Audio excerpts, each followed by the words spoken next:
So are these non-heading cabbages? These are collard greens. Oh, how do you go about picking your varieties and stuff? Well, what does well in this region, what I like, and maybe not necessarily doing well in this region, like melons per se, what I can find that's organic seed and open pollinated seed. Experimenting, like just doing some new and different varieties every year, like things I've never done. Like I did a big pink squash this year I'd never done. I did different salad mix varieties that were new to me. Some of it's what seeds are available. Like I like to work with independent seed growers and some of the seed companies that support the independent seed growers.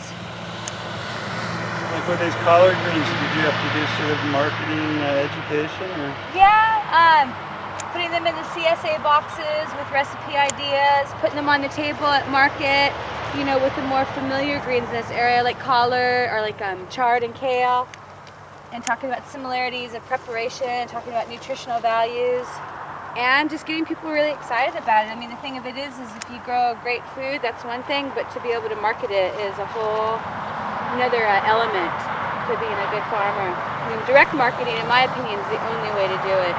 You know, depending on where you market to, there are times that you need to sell it through a distributor or at a farmer's co-op or whatnot, a food co-op. But the more you can stand behind your food and give a face to it and talk to people about how it's grown, where it's grown, and what it offers them, then you can market it. And so you distribute recipes sometimes? Yep, just kind of my recipes, ones that I like. I've been known to write them down and hand them out, but mostly it's just telling people when they come to the market, how do you prepare things, what flavors are well together. I'm a very simple cooker. I like, you know, a good oil, fair amount of garlic and onions and things, and then, you know, just a few spices, but I like to taste the food that I'm actually cooking as opposed to putting too many flavors in there. But, you know, I'll tell people about the healthful way to prepare this, you know, steam it and drizzle a little olive oil or flaxseed oil on it and a little Celtic sea salt. And then I also tell them the traditional recipe, which is to fry it up in bacon fat, which is my personal favorite. Yeah. But make sure it's local bacon.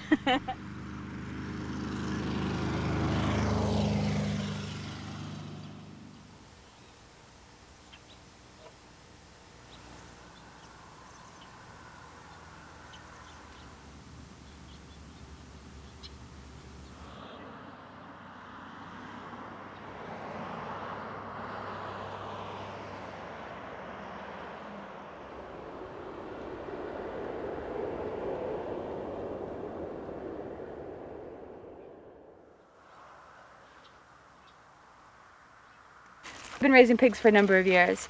This is, I think, the 4th year. So in the last 2 years when I was there, we raised a bunch of pigs. So I'd had my own pork in the past, but I could probably do some trading with him. I'm not sure what I've got that he'd want, but I would love to get some bacon. And Horse-Drawn Farm on Lopez, they're a consistent source of meat. They do pigs and lamb. I don't think they do beef there, but then there's beef on this island too.